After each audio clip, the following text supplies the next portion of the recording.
네, 그저 찬양하겠습니다.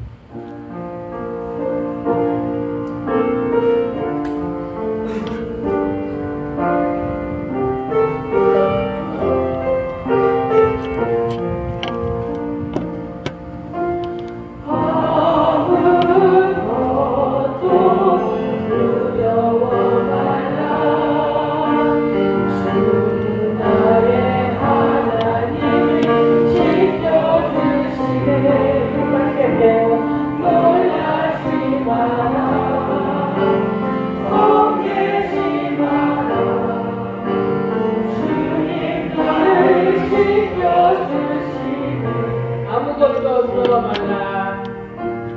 아무것도 두려워 말라.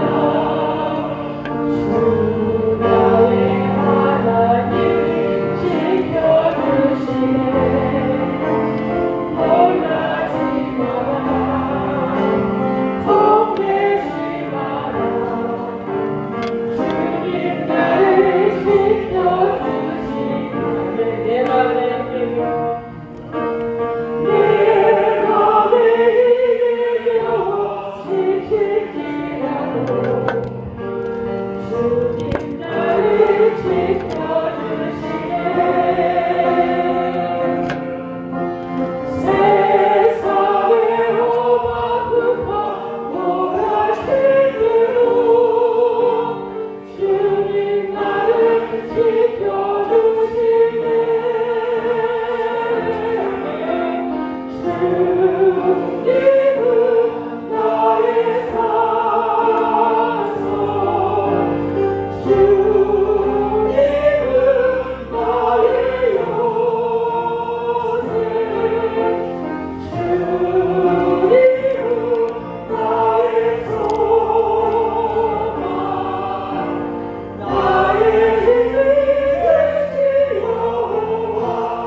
주님의 말씀에 들려주시고 항상 주님만 바라보며 나아가는 한 날이 되기를 원합니다.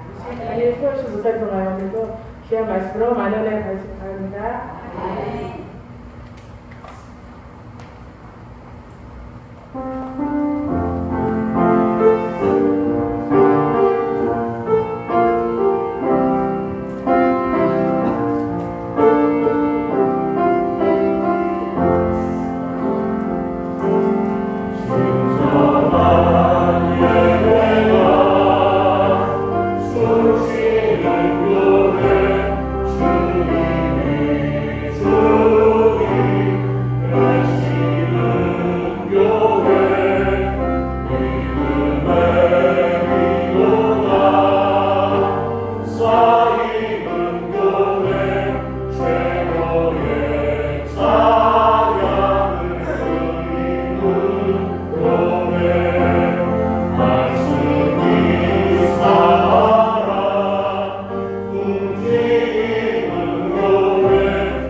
이종이 마음을 모아서 8월 첫째 주일 하나님 앞에 드리는 예배를 우리 신령과 진정으로 드리십시다.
하나님께서 구하시는 제사는 상한 심령이라 하나님이여 상하고 통회하는 마음을 주께서 멸시하지 아니하시리라.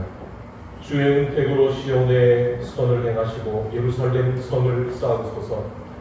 그때 주께서 의로운 제사와 번제와 온전한 번제를 기뻐하시리니 그때 그들이 수소를 주의 제단에 드리리이다. 아멘. 이 시간 모두 자리에서 일어나셔서 찬송가 520장으로 함께 찬양드리겠습니다.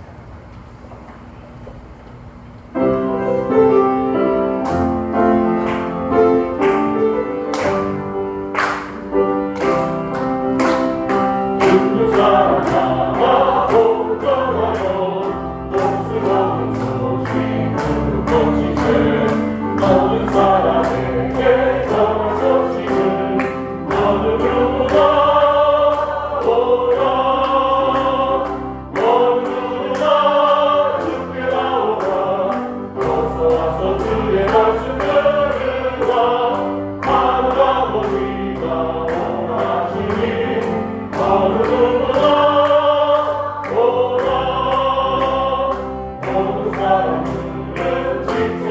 알고서 분명하신 내게 들어오시고 생명이는 우리 주 예수님 어느 누구나 오라 어느 누구나 주께 나오라 어서 와서 주의 말씀 들으라 하늘 아버지가 원하시니 어느 누구나 오라 번역하신 대로 이룬 것이니 누구든지 영향 있으되 다른 사람에게 생명이로라 어느 누구나 오라 어느 누구나 주께 나오라 어서 와서 주의 말씀 들으라 하늘 아버지가 원하시니 어느 누구나 오라. 네, 이 시간 사도신경으로 우리의 신앙을 고백하겠습니다.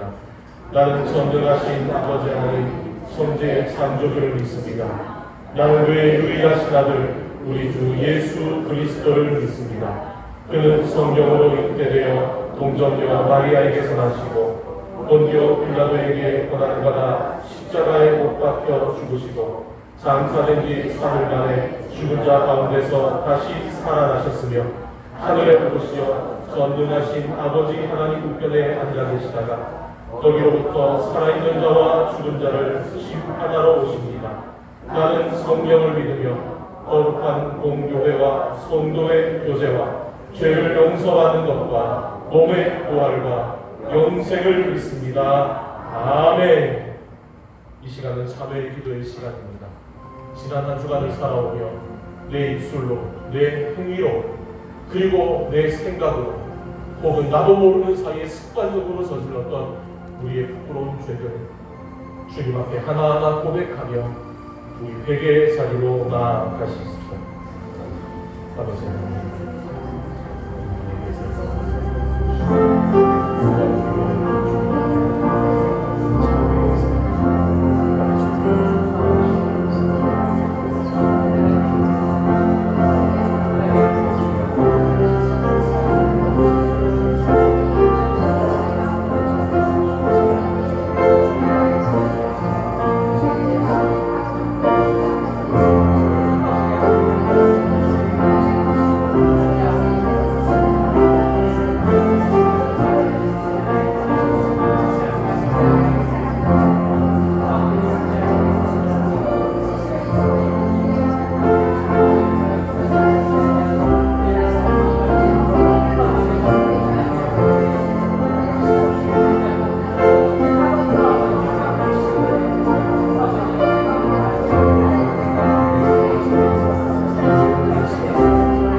마음을 살피시는 이가 성령의 생각을 하시나니 이는 성령이 하나님의 뜻대로 성도를 위하여 간구하심이니라.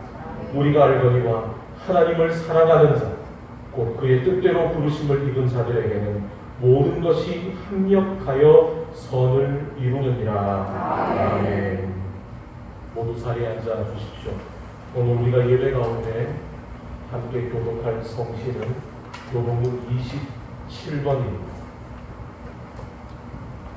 여러분이 가지고 계시는 찬송가 기편과 그리고 화면을 참고하셔서 교독문 27번 시편 51편의 말씀으로 구성된 우리 성시를 교독하도록 하겠습니다. 다 찾으신 줄 알고 교독문 27번 우리 교독합니다. 하나님이여 주의 인자를 따라 내게 은혜를 베푸시며 나의 죄악을 맑게 씻으시며 나의 죄를 깨끗이 제하소서.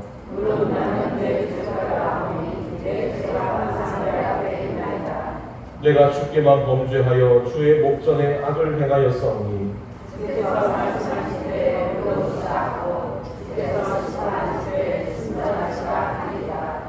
내가 죄악 중에서 출생하였으며 웃을 초로 나를 정결하게 하소서. 내가 정하이이다.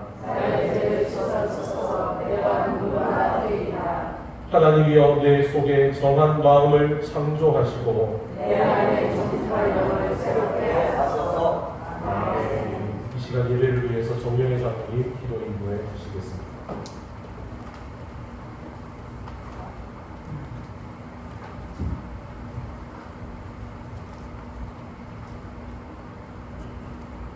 기도하시겠습니다. 아무든지 나를 따라오려거든 자기를 부인하고 날마다 제 십자가를 지고 나를 따를 것입니다. 사랑과 은혜가 풍성하신 아버지 하나님, 무더위가 기승을 부리던 7월 한 달도 저희들을 눈동자처럼 지켜주시고 은혜 안에 살아게 하심을 진심으로 감사를 드립니다. 이 시간 만유의 주제신 하나님께 머리 숙여 경배하오니 우리의 예배를 받아 주시옵소서. 하나님의 살려된 저희들은 주인 되신 하나님의 말씀 앞에 엎드려 살아가려고 노력하지만 세상 속에 말과 행동과 생각들이 아버지 앞에 합당하지 못했음을 고백합니다. 주님 없이도 살아갈 수 있다는 듯 착각하며 교만했던 우리 잘못을 용서하여 주시옵소서. 이제 다시금 정결한 마음으로 순종의 제사를 드리는 우리 지체들이 되도록 하나님 도와주시옵소서. 새로운 8월 한 달을 또 열어주셨습니다. 하나님 아버지, 8월 한 달도 우리의 삶 가운데 친히 역사해 주셔서 지치지 않게 하시고 힘들지 않게 보호하여 주시옵소서. 말씀의 진리 안에서 우리의 믿음이 더욱 새로워지고 성숙한 그리스도인으로 살아갈 수 있도록 도와주시옵소서. 눈에 보이는 현실은 버겁고 힘들지만 그러나 반석되시는 하나님을 의지할 때에 새로운 믿음과 소망 속에서 승리할 줄 믿습니다. 하나님 아버지, 세상은 기득권자들이 다툼으로 전쟁의 소용돌이가 그치지 않고 있습니다.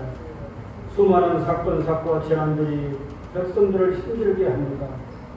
의식주를 해결하지 못하는 수많은 백성들이 굶주리며 허덕입니다. 이 땅을 회복시켜 주시옵소서. 모든 백성들이 서로 공존하고 의지하며 살아가는 복된 사회가 되도록 하나님 도와주시옵소서. 우리나라를 위해 기도합니다. 이 민족을 긍휼히 여겨 주시옵소서. 대통령과 이정자들이 하나님의 지혜와 바른 양심으로 국정을 잘 이끌어가게 하시고 분열과 갈등이 사라지고 하나됨은 나라를 이룩해 도와주시옵소서. 아버지 하나님, 우리 모든 교회들이 말씀으로 새롭게 될 수 있도록 도와주시옵소서. 성령의 능력이 이 땅의 교회들을 새롭게 변하게 하옵소서. 참된 진리를 가르치고 거짓의 영과 타협하지 않는 교회들이 되게 하옵소서. 진리의 말씀들이 온 위에 선포되며 남과 북이 복음으로 통일의 지름길을 열어가게 도와주시옵소서. 하나님 아버지, 우리 교회를 위해 기도합니다. 우리 교회가 하나님을 감동시키고 세상을 감동시키는 교회로 성장할 수 있도록 도와주옵소서. 반석에 세운 우리 숙석교회입니다. 하나님의 교육을 이루어가게 하옵소서. 말씀이 살아있고 진리가 널리 전파되며 좋은 교회로 소문나게 도와주시옵소서.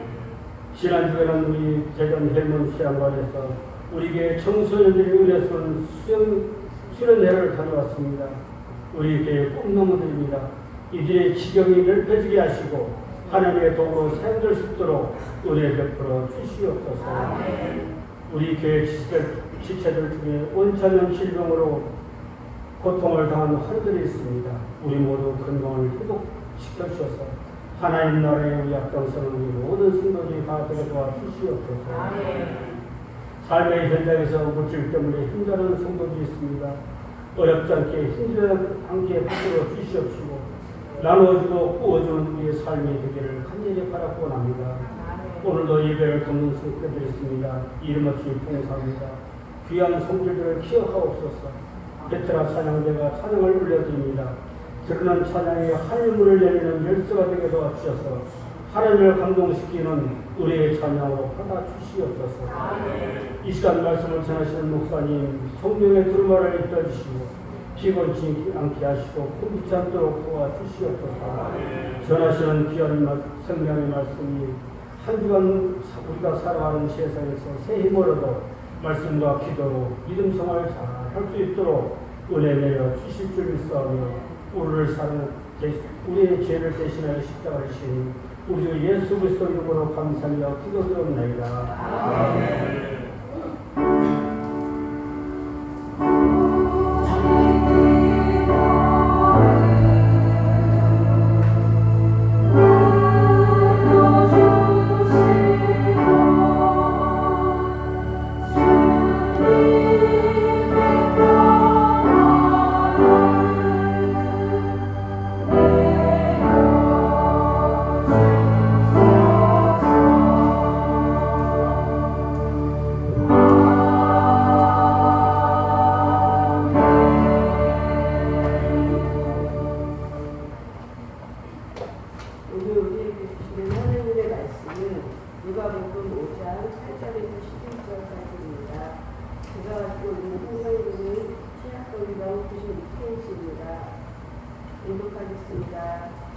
시몬 베드로가 이를 보고 예수의 무릎 아래에 엎드려 이르되 주여 나를 떠나서서 나는 죄인인 것으로이다 하니 이는 자기는 자기와 함께 있는 모든 사람이 고기 잡힌 것으로 말미암아 놀라고 세베대의 아들로서 시몬의 보호자인 야고보와 요한도 놀랐습니다.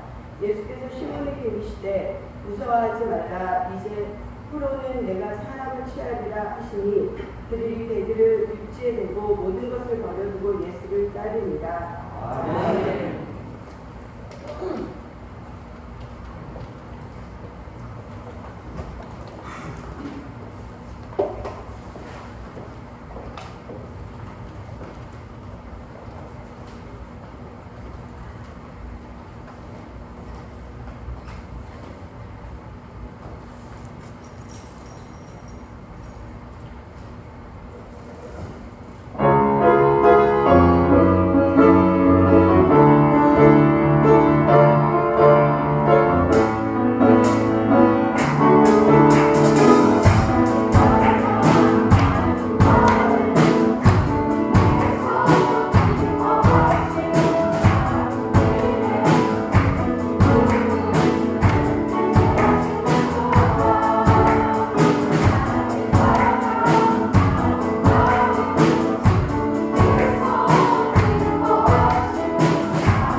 만약에 저와 여러분들의 삶에 베드로와 같은 그런 기적이 일어난다면 여러분 어떠시겠습니까? 어제까지만 해도 비어있던 공장의 잔고에 통장 정리를 해보니 갑자기 거액의 돈이 들어와 있다거나 아니면 비어있는 쌀독을 오늘 열어보니 쌀이 가득 차 있다거나 마치 베드로의 비인데 베드로가 예수님의 말씀을 쫓아 그물을 한번 내렸을 때 그 배를 가득 잠기게 할 만큼 엄청난 양의 물고기가 잡힌 것처럼 우리의 인생에도 그런 기적이 일어난다면 여러분은 어떤 생각을 하시겠습니까? 아, 예수님만 내 곁에 계시면 내 통장에 잔고가 떨어질 일은 없겠구나. 아, 예수님만 내 곁에 계시면 쌀독에 쌀이 떨어질 일도 내 그물이 비어버릴 일도 없겠구나. 여러분, 우리는 우리의 빈손이 가득 채워지면 만족합니다. 그러나 우리의 빈손이 채워지는 그 순간 우리는 생각하지 못했던 또 다른 두려움을 만나게 되죠. 그것은 지금 내 손에 가득 채워진 이것이 꼭 줄어들진 않을까, 사라져버리진 않을까 라고 하는 두려움입니다. 그래서 돈이 많은 사람은 역설적이게도 이 돈이 줄어들 것을 두려워합니다. 건강한 사람은 시간이 가면서 나이가 들면서 이 건강이 점점 약해지는 것을 두려워합니다. 그래서 어떻게 하든 사람들은 지금 자기 손 안에 있는 것들을 놓치지 않으려고 노력합니다. 여러분, 저는 세상에서 돈 많은 사람도 나는 이 정도 돈이면 충분합니다라고 말하는 것을 한 번도 들어본 적이 없습니다. 오히려 누구보다 돈이 많음에도 불구하고 그들은 하나같이 저에게 아직까지 부족하다고 말합니다. 손에 아무리 많은 걸 가지고 있어도 그것을 잃어버릴까봐 두려워하는 것. 그리고 오히려 지금 손에 잡은 것보다 더 많이 가지고 싶어 하는 것이 바로 어쩌면 사람이라면 누구나 가질 수밖에 없는 욕심이고 두려움일 수밖에 없을 겁니다. 그래서 우리 가운데 혹 만약에 이 손에 있는 것을 잃어버리지 않으려고 신앙생활을 하게 된다면 그가 가지고 있는 믿음 속에 하나님은 자기 욕심을 끊임없이 채워주기 위해 자기의 곁에 붙어 있어야 하는 하나님으로 그는 믿게 되는 거죠. 그런데 여러분, 오늘 베드로는 자기의 금을 가득히 그 물고기를 길어 올리자마자 우리가 전혀 상상하지 못한 뜻밖의 말을 합니다. 그는 예수님 앞에 엎드려서 이렇게 말합니다. 주여, 나를 떠나소서. 예수님, 내가 오늘 예수님 덕분에 이렇게 놀라운 만선을 거두었으니까 딴 데 가지 마시고 예수님 오늘도 내일도 그리고 앞으로도 쭉 내 배에 같이 계셔 주십시오. 이렇게 말하는 게 아니라 베드로는 그 자리 가운데 엎드려서 예수님, 나를 좀 떠나 주십시오 라고 이렇게 말합니다. 베드로가 이렇게 말할 수 있었던 것은, 그리고 베드로가 그 예수님 앞에 엎드릴 수 있었던 것은 그가 예수님이 어떤 분이신지를 깨달았기 때문입니다. 마가복음 5장을 보게 되면 이제 예수께서 회당장 야이로의 딸을 고치시기 위해, 더 정확히 말하자면 죽은 야이로의 딸을 살리시기 위해 회당장 야이로의 집으로 가시는 길입니다. 이 예수님의 주변을 수많은 사람들이 둘러싸고 있는데 12년 동안 혈루병에서 고침받지 못한 한 여인이 내가 저 예수님의 옷자락이라도 만지면 혹시 내가 나음을 입을 수 있지 않을까? 그 사람들 사이로 다가와서 예수님의 옷자락을 만지죠. 그리고 그 순간 이 여인의 몸에서 흐르던 피가 멎습니다. 그런데 그때 예수께서 갑자기 가시던 길을 멈추고는 주변을 둘러보면서 물어보시기 시작하죠. 누가 내 옷자락에 손을 대었느냐? 제자 중에 한 사람이 말합니다. 예수님, 지금 이 수많은 사람들이 다 예수님을 어떻게 하든 가까이에서 보려고 이렇게 예수님의 옷자락에 자신의 몸이 비벼지고 있는데 누가 옷자락에 손을 대었나요? 다 그렇습니다. 그런데 예수께서 말씀하시죠. 아니다. 누군가가 나에게 목적을 가지고 내 옷자락을 만졌다. 그러자 그 다음에 어떤 일이 일어났을까요? 제가 마가복음의 말씀을 여러분에게 읽어드리겠습니다.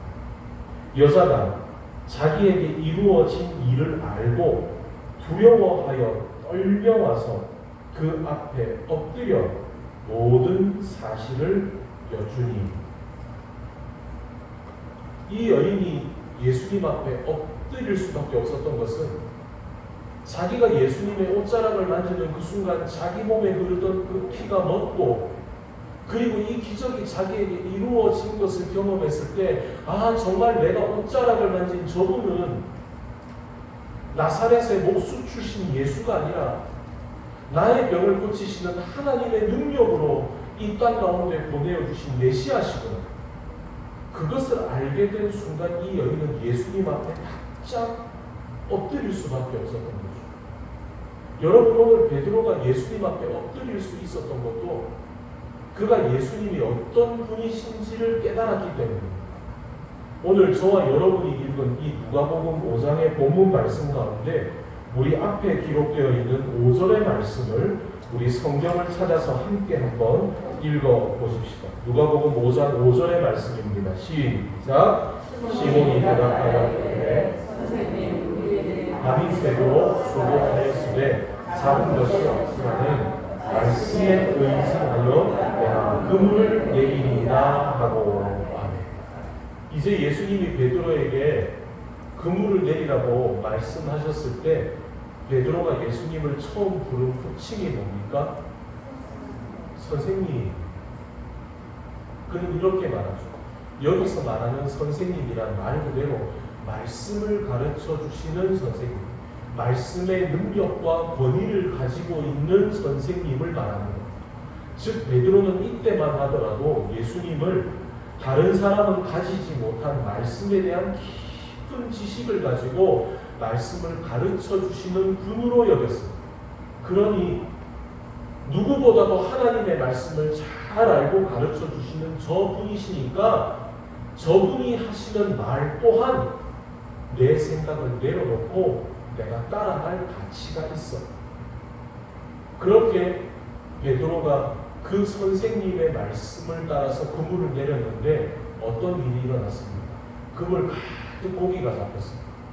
그것도 어느 정도 가득 잡힌 게 아니라 베드로가 급히 불러서 다른 배가 와서 다른 배가 같이 그 베드로의 그물을 끌어올려서 그 그물에 끌어올려진 고기를 배에다가 담아 보았더니 베드로의 배뿐 아니라 도우러 왔던 그 배 또한 그 배가 물속으로 깔아앉을 만큼 엄청난 양의 물고기가 단 한 번에 그물질로 잡히게 됩니다.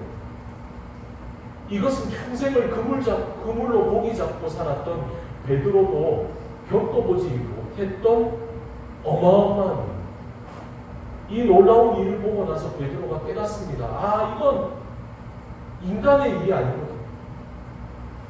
내가 그물질을 잘해서 이 엄청난 양의 물고기를 잡아 올린 것이 아니라 바로 이 모든 일은 나에게 그물을 내리라고 말씀하신 저분을 통해서 이루어집니다. 그럼 저분은 내가 알고 있던 것처럼 말씀을 가르쳐주는 선생이 아니라 저분은 바로 메시아이십니다.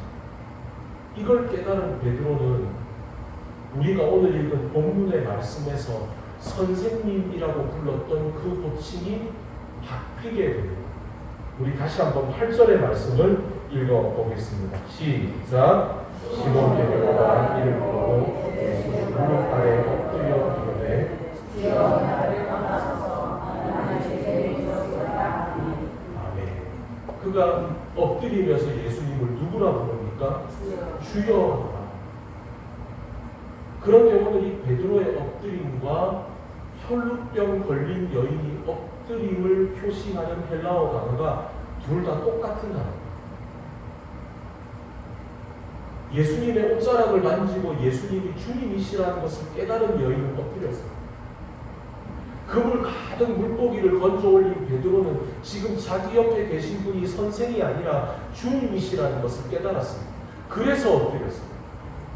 그런데 또한 이 베드로의 엎드림과 이 혈루병 걸린 여인의 엎드림 사이에서 오늘 우리가 깊게 묵상해야 될 내용이 있습니다. 그것은 바로 아까 말씀드린 것처럼 이 베드로의 엎드렸다는 것과 혈루병 걸린 여인의 엎드렸다는 단어가 똑같은 헬라어 단어인데 이 단어가 가지고 있는 또 다른 뜻은 예배라는 것입니다. 여러분, 예배가 뭡니까? 하나님 앞에 엎드림. 그래서 지금 이 베드로와 혈루병 걸린 여인의 엎드림은 단순히 하나님 앞에 자기를 낮추거나 항복하는 것이 아니라 하나님이 어떤 분인지를 깨달은 사람은 모두 주님 앞에 엎드릴 수밖에 없다는 것. 바로 그것이 예배가 가지고 있는 중요한 의미라는 것. 오늘 베드로는 주님 앞에 엎드리면서 주님 나를 떠나주십시오. 그리고 그가 이어서 뭐라고 말합니까? 나는 죄인이로소이다. 그런데 여기서 베드로가 말하는 나는 죄인입니다라고 하는 이 말은 예수님 옆에 서 있어 보니 내가 이때까지 얼마나 많은 죄를 저질렀던지 내가 저질렀던 죄가 하나하나 생각이 나서 그걸 가지고 예수님 앞에 주님 내가 죄인입니다 라고 말하는 게 아닙니다. 여기서 말하는 나는 죄인입니다 라고 하는 말은 뭐냐면 주님 내가 지금 생각해 보니까 내가 어제 내 친구 돈도 빼돌렸고 내가 일주일 전에는 내가 길 가다가 이런 죄를 저질렀고 내가 또 얼마 전에는 내가 이런 죄를 저질렀고 그래서 내가 주님 죄인입니다라는 말이 아니라 주님 내가 살아온 내 인생 자체가 저는 죄인이었습니다. 여러분 우리가 손에 들고 있는 이 등불이 얼마나 밝은지를 비교해 보려면 가장 확실한 비교는 태양과 비교해 봅니다. 여러분 우리의 손에 아무리 밝은 등불이 있다 하더라도 태양보다 밝을 수는 없습니다. 여러분 제가 오늘 여러분 앞에 이 하얀색의 가운을 입고 있지만 이것이 진짜 하얀지는 정확하게 순백색의 옆에 서 있어 보면 그러면 압니다. 아 이게 진짜 하얀색이 아닙니다. 여러분 우리가 이 땅 가운데 나는 저 사람보다 낫지 나는 죄인이 아니야 라고 하더라도 죄 없으신 주님 옆에 서 있어 보면 나는 절대로 하얀색이 아니라는 걸 깨닫게 됩니다. 베드로는 주님 옆에서 자기의 인생 자체가 얼마나 죄악된 인생인지 내가 아무리 온전히 살고자 노력한다 하더라도 인간의 삶은 하나님 앞에서 죄인의 인생밖에 되지 않는다는 것을 그는 처절하게 깨달았습니다. 그렇기에 그는 주님 앞에 엎드려서 주님 나를 떠나주십시오. 이 부끄러운 죄인이 어찌 주님 옆에 서 있을 수 있겠습니까? 내가 어찌 부끄러운 죄인으로서 주님 내 옆에 계셔 주십시오라고 내가 말할 수 있겠습니까? 저는 그럴 수 없습니다. 주님 그러니 제발 저를 떠나주십시오. 베드로는 그렇게 고백했던 겁니다. 모세가 써내려간 모세 오경 가운데 레위기라고 하는 책이 있습니다. 그 레위기라는 책의 시작은 하나님께서 예배 그리고 그 예배 가운데에도 제물을 불에 태워드리는 번제의 방법에 대해서 가르쳐 주시는 그 내용으로 시작됩니다. 우리 함께 화면을 보시면서 레위기 1장 4절로 9절의 말씀을 함께 읽어보겠습니다. 시작. 그는 번제물의 너희에 안수할지니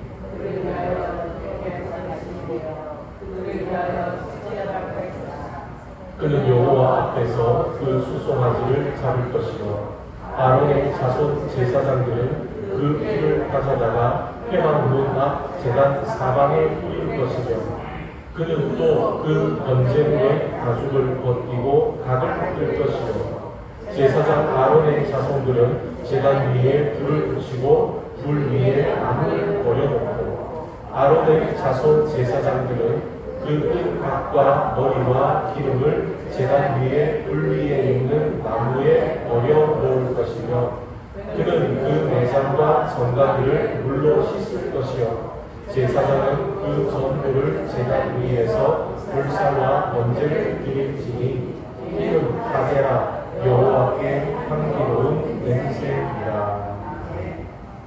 여러분, 우리는 구약의 제사는 제사장이 주도적으로 드리는 것이라고 우리는 생각합니다. 그런데 여러분, 우리가 방금 읽은 레위기 1장 4절로 9절을 보게 되면 이 번제를 드리는 과정 가운데 그라고 하는 사람이 등장합니다. 방송실 다시 한 번 더 레위기 1장 4절로 9절의 말씀을 한번 띄워 주십시오. 저기에서 보게 되면 밑줄로 되어 있는 그는이라고 하는 말이 있습니다. 여기서 말하는 이 그는이라고 하는 인물은 다름 아니라 소나 양이나 염소를 가지고 와서 하나님 앞에 번제를 드리는 사람입니다. 그런데 이 사람이 제일 먼저 하는 게 뭡니까? 자기가 가지고 있는 그 가지고 온 소나 양이나 염소의 머리에 안수를 하는 겁니다. 여기서 이 안수를 한다는 의미는 이제 내가 하나님 앞에 드리는 이 제물에 내 모든 죄를 다 옮긴다라고 하는 의미입니다. 그런데 여기서 이 안수가 가지는 또 다른 뜻이 있습니다. 이 안수라는 뜻은 강하게 찍어 누른다는 겁니다. 그러면 여러분, 이제 이 번제물을 가지고 온 사람이 왜 자기가 가지고 온 이 소나 양이나 염소의 머리를 강하게 찍어 누를까요?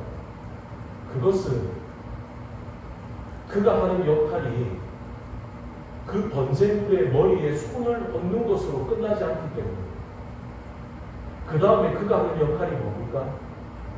그는 자기가 가지고 온 그 제물의 머리를 찍어 누른 다음에 손수 칼을 들어서 이 짐승을 찔러서 죽이는 것 또한 이 번제물을 가지고 온 사람의 역할입니다.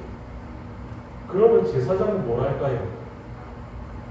이 사람이 그 제물을 찔러서 죽여 그 피를 쭉 받아다가 건네주면 제사장은 그걸 받아다가 제단의 사방에 뿌립니다.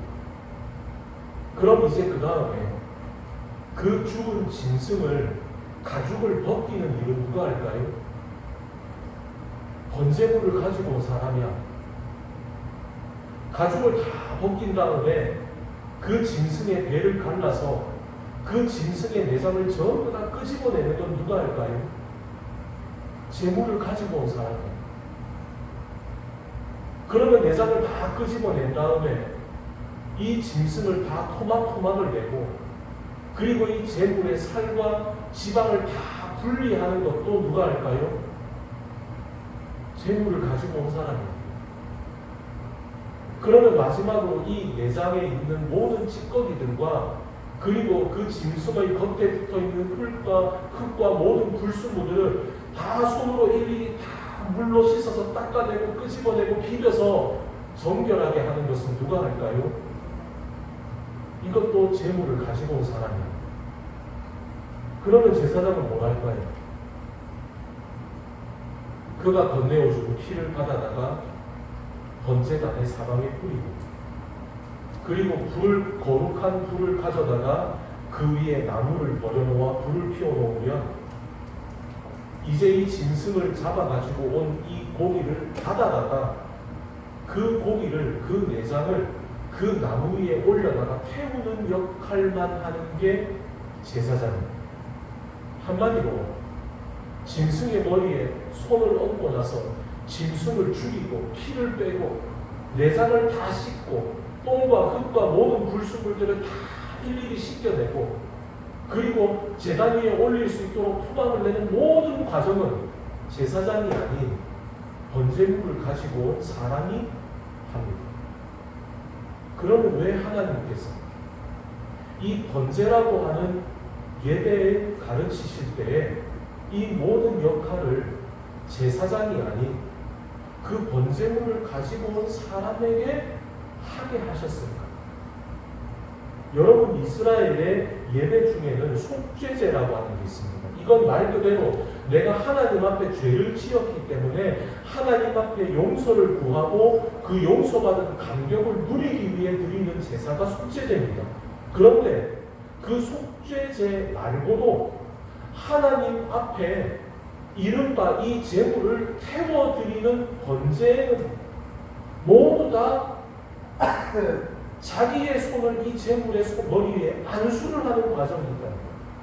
여러분, 아까도 말씀을 드렸지만 내 손을 그 제물의 머리 위에 얹는다는 것은 내 모든 죄를 이 제물에 옮긴다는 것.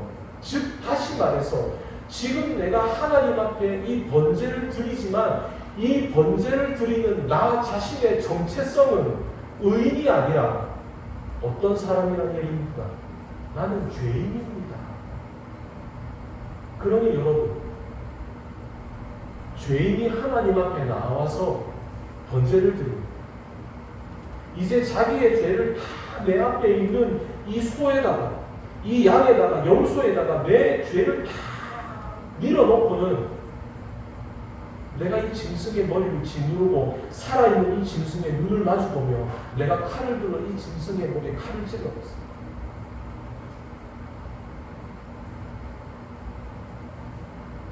그 짐승의 몸에서 심장의 박동이 점점 줄어들 때, 그 짐승의 몸에서 피가 빠져나갈 때, 그 재물을 잡는 사람은 어떤 마음가짐이겠습니까? 주님, 정말 이 제단 위에서 죽어야 할 사람은 저였습니다. 하나님, 그런데 저의 죄 때문에 이 짐승이 죽습니다. 하나님, 지금 이 제물의 피에서 몸에서 피가 다 빠져나가는 것처럼 이 시간 번제로 나아가는 저의 이 죄악된 삶에서 죄가 다 빠져나가게 해주십시오. 여러분, 그가 그 제물을 잡아서 그 제물의 내장을 끄집어내고 그 내장에 붙어있는 찌꺼기들을 다 씻어내면서 그가 어떤 마음이겠습니까? 하나님, 이 번제물의 내장에 있는 이 모든 불순물들이 씻겨져 나가는 것을 죄인된 저의 이 부끄러운 삶에서 주님, 저의 죄를 깨끗하게 씻겨주십시오. 또한 그가 그 제물의 몸을 토막토막을 내면서 고기와 지방을 다 가르면서 그가 또한 어떤 마음으로 나아가야 하겠습니까? 주님, 저는 이제 죽었습니다. 제가 이제 이 땅 가운데 죄인으로 살아가는 것을 당연하게 여기지 않게 해주십시오. 저 자신이 죽을 수밖에 없는 죄인이라는 것을 깨닫고 죄인된 저의 부끄러운 삶이 오늘 정결하게 다 나뉘어지게 해주십시오. 여기에서 저의 죄인된 나는 죽고 이제 하나님의 은혜로 살아가는 사람이 되게 해주십시오. 여러분, 하나님께서 그 번제의 대부분의 과정을 제사장이 아닌 그 번제를 가지고 온 사람의 손에 맡기신 이유가 바로 여기 있습니다. 그런데 만약에 내가 하나님 앞에 수없이 번제를 드리지만 어느 순간부터 짐승을 죽이는 것은 기가 막히게 잘하고 그 피를 빼고 내장을 꺼내고 짐승의 각을 뜨고 짐승의 지방을 꺼내고 가죽을 벗기는 일은 점점 익숙해지지만 그 과정 안에서 죄인된 내 모습을 발견하지 못한다면 여러분, 하나님께서 원하시는 것은 레위기를 통해 하나님께서 이스라엘 백성들에게 원하시는 것은 짐승의 가죽을 기가 막히게 잘 벗기는 기술자를 만드시기 위해서가 아니라 그 번제의 자리에서 자신의 죄인된 모습을 처절하게 깨닫는 예배자가 되기를 원하셨다는 거예요.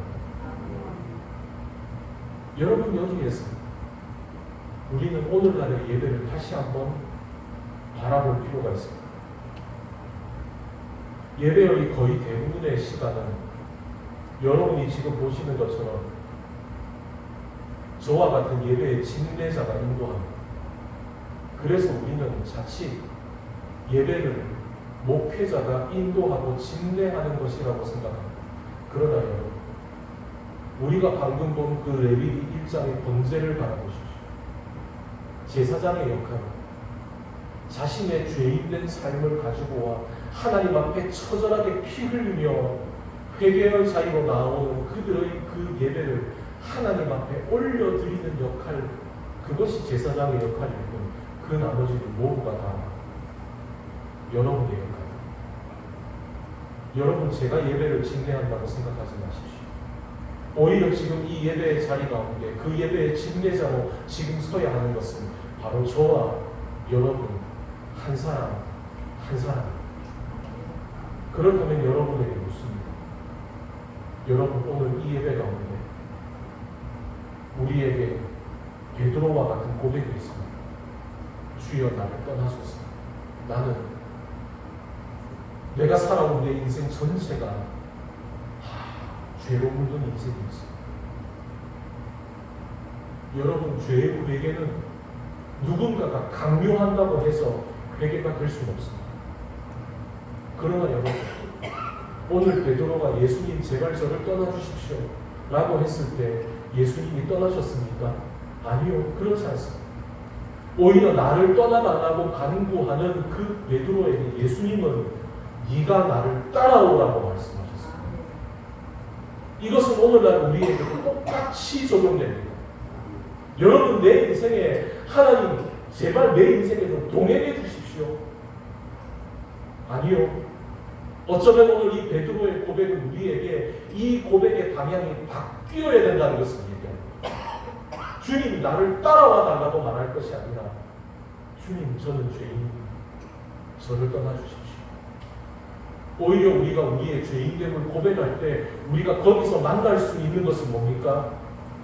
그래, 네가 더러우니까 거룩한 내가 어떻게 네 옆에 있을 수 있겠니가 아니라 자신의 죄인됨을 깨달은 사람에게 예수께서 하시는 말씀은 아니, 이제는 네가 나를 따라올 차례다 라고 말씀하시는 거죠. 1907년 1월 평양의 장대현 교회라는 곳에서 평안남도에 있는 그리스도인들을 대상으로 1월 2일부터 1월 15일까지 2주간 신앙 부흥회가 열렸습니다. 그리고 우리가 가장 잘 알고 있는 1907년 평양 대부흥 운동은 바로 그 2주간의 집회 가운데 마지막 이틀인 1월 14일과 1월 15일에 이루어졌습니다. 시간이 가면서 그 집회 가운데 하나님의 은혜를 갈망하는 그 뜨거움이 점점점 식어져 가는 것을 보면서 예배를 준비하는 길선주 목사님과 다른 그 예배를 준비하는 분들이 마음속에 큰 아픔을 가지고 하나님 앞에 간절하게 기도했습니다. 하나님, 시간이 가면 갈수록 오히려 우리 마음 가운데 열정이 사라져가고 있습니다. 주님, 이래서는 안 됩니다. 우리 안에 다시 성령의 은혜를 더해 주십시오. 성령의 불을 내려주십시오. 그리고 그날 1월 14일 어느 누구도 예상치 못하던 그 순간 성령의 임재가 그 자리 가운데 임할 때 가장 앞에 있던 길선주 목사님이 나아가 사람들 앞에 자신의 부끄러운 죄를 고백하기 시작했습니다. 그리고 그를 시작으로 곧이어 그 자리에 있던 한 사람 한 사람이 일어나 자기의 죄를 고백하기 시작했습니다. 저는 누구누구와 바람을 피웠습니다. 저는 누구누구를 때렸습니다. 저는 누구누구의 돈을 빼앗았습니다. 저는 제 친구가 저에게 자신의 돈을 맡기고는 이것을 자신의 가족에게 전개주라고 했는데 저는 욕심에 눈이 멀어 그 돈을 제가 찾고 있습니다. 곧 그 장대현 교회 안은 각자의 죄를 고백하는 뜨거운 회개의 함성으로 크게 달아오르기 시작했습니다. 오죽했으면 그때 당시에 평양의 경찰서에는 이런 이야기가 나올 정도입니다. 죄인을 찾기 위해서 길거리로 나가지 않아도 된다. 저기 교회로 가면 우리가 강요하지 않아도 스스로 자기가 어떤 죄를 저지르는지 사람들이 자기 입으로 다 자백을 하고 다닌다. 그런데 놀라운 것은 그 얘기를 듣고 진짜 죄인을 잡으러 교회에 갔던 형사들 가운데에서도 그날 그 자리 가운데 성령의 임재를 경험하고 자기 또한 죄인이라고, 형사인 나도 죄인이라고 고백하는 사람들이 생겨났다는 겁니다. 그런데 이 놀라운 변화는 교회 안에서만 일어난 것이 아닙니다. 그 평양 장계현 교회에서 일어났던 그 대구운동의 기록 가운데 다음과 같은 기록이 있습니다. 제가 읽어드리겠습니다. 심지어 학교에서는 학생들이 울면서 그들의 잘못을 서로 나누느라 수업을 중단하기까지 했다. 회개는 결코 고백과 눈물로 그치는 것이 아니다. 보상할 때 평화가 따른다. 가능한 한 모두가 다 보상을 하였다. 여러 해 동안 우리에게서 훔쳐간 돈과 물건들이 되돌아와서 그 기간 내에 거듭거듭 우리 마음이 아팠다. 그들이 슬퍼하는 것을 보는 것도 마음이 아팠다. 전 시가에 사람들이 이 집 저 집 다니면서 기독교인들에게 뿐만 아니라 비기독교인들에게도 마찬가지로 개인적으로 그들이 상처를 준 것에 대해서 고백하고 훔친 재산이나 돈을 돌려주었다. 전 시가지가 술렁거렸다. 한 기독교인들이 들어와 전에 여러 해 동안 부정직하게 얻은 돈의 총액을 돌려주자 당사자인 중국 상인은 깜짝 놀랐다. 여러분, 이것이 자신의 죄인됨을 고백하던 사람들을 통해 일어난 놀라운 역사. 이 모든 일이 어떻게 가능했습니까? 내가 죄인인 것을 깨달은 사람의 곁에 예수님은 멀리 계시지 않습니다. 오히려 죄인임을 깨닫는 사람의 곁에 주님은 함께 하십니다.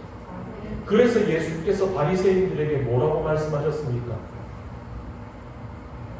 건강한 자에게는 의인이 쓸데없고 병든 자에게는 의인이 쓸데가 있다. 나는 건강한 자를 위해서 온 것이 아니라 나는 병든 자를 위해서 왔다. 나는 의인을 부르러 온 것이 아니라 나는 죄인을 부르러 온 것이다. 그러니 주님은 어디에 계십니까? 그 주님 곁에서 내가 죄인임을 깨닫는 사람, 그 사람의 곁에 주님이 계십니다. 그러니 여러분, 어쩌면 나 자신의 죄인됨을 깨닫지 못하고 있다면, 이 정도면 괜찮지 않냐라고 생각하고 있다면, 여러분 그때 얼른 여러분의 옆을 보십시오. 혹 어쩌면 그때는 여러분이 주님으로부터 멀리 떨어져 있기 때문에 그러는 것인지도 모릅니다. 기도하시겠습니다. 하나님 아버지, 이 정도면 괜찮다고, 이 정도면 신앙생활을 잘하고 있는 거라고, 적어도 남들만큼은 하는 거라고 그렇게 생각하며 살다가 어느 순간 옆을 보니 주님이 보이지 않습니다. 내가 주님으로부터 멀리 떨어져 있었습니다. 주님, 용서해 주십시오. 오늘 주님의 곁에서 주여 나를 떠나소서, 나는 죄인입니다. 주님 앞에 엎드리는 그 베드로의 모습이 예배의 모습이라고, 레위기 1장에서의 그 번제를 드리는 그 모습이 바로 예배의 모습이라고, 주님이 모든 것을 알면서 우리는 어떤 삶을 살아왔는지, 주님, 우리는 오늘 이 예배를 과연 어떤 모습으로 드리고 있는지, 여전히 주님 앞에 고개를 빳빳이 들고서 주님, 나 나름 열심히 살았다고 그렇게 자위하며 서 있는 우리들의 모습은 아닌지, 주님, 오늘 이 예배의 자리를 통하여서 아버지, 우리의 모습이 어떠한 모습인지를 깨달을 수 있게 해주십시오. 우리가 어떤 삶을 살았는지를 깨닫게 해주십시오. 그럴 때에 우리의 삶에 우리를 그럼에도 불구하고 떠나지 않으시는 그 주님을 만나는 은혜를 우리 모두가 경험하게 하여 주시옵소서. 예수님의 이름으로 기도드리옵나이다. 아멘. 우리 말씀을 되새기며 함께 찬양하시겠습니다.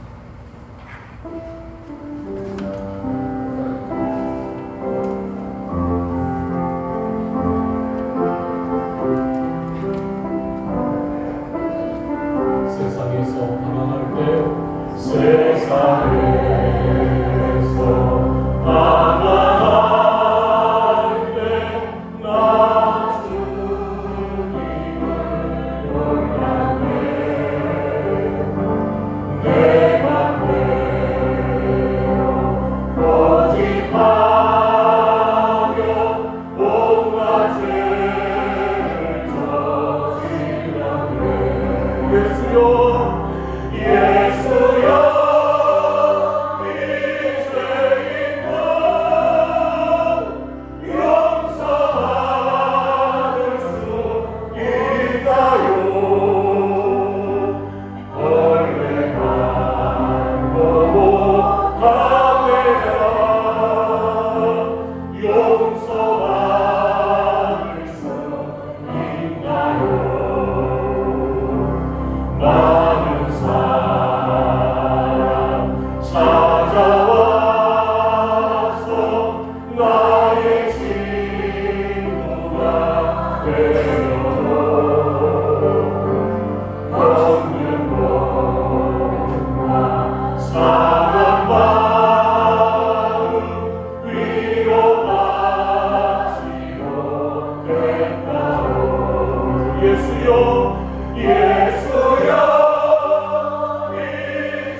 주님, 나 같은 죄인도 용서가 될 수 있습니까?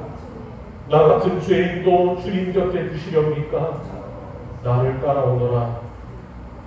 내가 너로 사람 낳는 어부가 되게 하리라.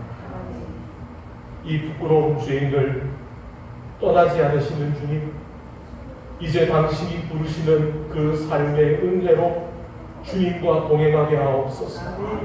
가슴을 찢으며 내 마음을 찢으며 주님 앞에 회개할 때 또한 우리의 삶을 새롭게 하시는 은혜를 만나게 하시고 이제 나는 주님 따라 살려 내 몸과 영혼을 바치는 당신의 자녀들이 되게 하소서. 주님 이 시간 주님 앞에 이 예물을 바치며 이 믿음의 고백을 드리오니 주여 받아주시옵소서. 이 예물이 하나님의 나라를 위해 쓰임받게 하시며 우리 한 사람 한 사람의 삶이 하나님 나라를 위해 쓰임받는 삶 되게 하여 주시옵소서. 주여 이 삶이 이 세상 가운데 부족하다 말하지 않도록 주님 우리의 삶의 부끄러움을 씻겨주시고 하나님이 주시는 거룩한 은혜로 채워주시옵소서. 예수님의 이름으로 봉헌 기도 드리옵나이다. 아멘.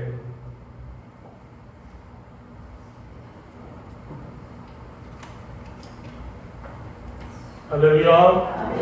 예배 가운데 오신 여러분을 주님의 이름으로 환영합니다. 이제 8월 첫 주입니다. 벌써 시간이 참 빨리 흘러갑니다. 그리고 이제 이번 주면은 우리가 말라기를 끝으로 구약 성경 통독을 완료하게 됩니다. 여러분들 구약 말씀 읽어가시면서 여러분들에게 주시는 은혜로 밑줄 그었던 그 구절구절들이 여러분의 성경에뿐 아니라 여러분의 기억에 그리고 여러분의 생각과 마음에 그리고 여러분의 손을 통해 세상 가운데 펼쳐지기를 소망합니다. 여러분 바쁘신 성경 문제는 다음 주에 가지고 오시기를 바랍니다. 청소년 여름 수련회 여러분 기도해 주신 덕분에 은혜 가운데 잘 마쳤습니다. 우리 용산 장로님, 정영애 장로님, 전정수 집사님 또한 여름 수련회를 위해 참조해 주셨습니다. 감사합니다. 이제 내일 모레면 수능이 100일 남게 됩니다. 우리 교회 안에도 이제 올해 수능을 준비하는 우리 귀한 다음 세대이죠. 우리 혜준이를 위해서 여러분 생각할 때마다 기도해 주십시오. 좋은 대학을 가는 것만이 목적이 아니라 하나님께서 주시는 그 인도해 주시는 삶의 길을 따라서 하나님이 주시는 큰 꿈을 품고 나아가게 해달라고 기도해 주시기를 바랍니다. 오늘은 우리 교단 총회에서 정한 이단 경계주의입니다. 오늘만이 아니라 우리가 늘 이단에 대해서 경계해야 되지만 오늘을 또한 우리가 다시 한 번 더 이단에 대해 주의를 환기하는 날로 되새기자는 의미입니다. 그래서 여러분 우리 이런 의혹에 미혹에 휩쓸리지 않도록 주거에 수록되어 있는 다음 상황에 또한 주의를 기울여 주시기를 바랍니다. 길을 가다가 혹은 다른 사람을 통해서 심리 검사라든지 성격 검사 혹은 우울증 검사 이런 설문지를 내미는 이들이 있습니다. 이걸 해가야지 제가 수당을 받습니다. 아니면 이게 저에게 숙제이기 때문에 제가 해가야 됩니다. 라든지 여러 가지 말들로 하지만 사실 이러한 설문지 중에 상당히 많은 설문지들이 이단과 연결되는 접촉점으로 쓰여지는 경우가 많습니다. 그러니 이러한 설문지 작성을 피하시기를 바라고 또한 주변에서 이런 은사를 가진 사람이 있어. 신유의 은사를 가진 사람이 있어. 예언의 은사를 가진 사람이 있어. 우리 그 사람 만나보러 한번 가지 않을래? 한다든지 아니면 자기가 아는 신학생이 있다거나 목회자가 있다거나 아니면 선교사가 있다고 그 사람 만나러 가자 하는 그런 이야기가 있다면 이 또한 이단일 가능성이 상당히 높습니다. 그러니까 여러분 우리 교회가 아닌 다른 교회에서의 성경 공부나 신앙 모임 여러분 피하시기를 바랍니다. 그리고 나하고 만나는 것을 교회에다가 얘기하지 마십시오. 나하고 이런 모임 가지는 것을 목사님한테 얘기하지 마십시오. 라고 하는 사람이나 모임이 있다면 그 모임은 100% 이단입니다. 가지 마십시오. 그리고 여러분 길에서 전도지를 혹시 받아보실 때가 있을 겁니다. 전도지 받으셔도 안 받으셔도 됩니다. 그냥 여러분들 교회 잘 다니고 계시니까요. 전도지 가운데에는 선교단체나 어떤 신앙 모임인 것처럼 그리고 때로는 교회라는 이름을 버젓이 내걸고 있지만 우리가 지난번 수주간에 걸쳐 본 것처럼 교회라는 이름을 앞세운 이단 단체인 경우도 많습니다. 그러니 그런 전도지 받지 마시고 다른 사람에게 건네주지도 마십시오. 그리고 유튜브를 통해서 설교 영상을 보시는 것도 여러분 조심하셔야 됩니다. 유튜브에서 소개되고 있는 양력이나 그에 대한 설명은 조작이 되어 있을 가능성도 있고, 그리고 여러분 유튜브를 통해 여러 가지 신앙의 좋은 가교를 찾는 것은 좋겠지만 그러한 가교들을 이단도 적극적으로 활용할 수 있다는 것을 절대로 잊지 말고, 여러분들이 늘 읽고 계시는 성경 읽기와 여러분이 가지고 계시는 개인적인 신앙의 삶을 더 탄탄하게 가지고 가시는 것이 유튜브로 설교 들으시는 것보다 훨씬 더 은혜가 됩니다. 여러분 전도지 주지 마시고 여러분 저기 뒤에 빛이 되어 있는 물티슈 열심히 나눠주십시오. 복음의 통로가 될 줄로 믿습니다. 이제 그 자리에서 다 같이 일어나셔서 서로를 축복하도록 하겠습니다.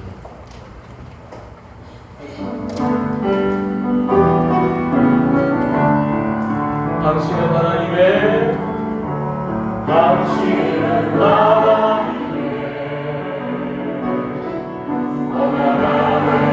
믿음 축복의 통로. 당신을 통하여서 간절히 주께 돌아오게 되니 당신은 하나님의 언약 안에 있는 축복의 통로. 누구를 통해서요? 당신을 통하여서 주께 예배하네. 우리 또 다른 사람 바라보시면서 당신은 누가 우리 받으셔 봅시다. 언약 안에 믿는 축복의 통로. 누구를 통해서요? 당신을 이루시 주께 돌아. 우리 마지막으로 당신은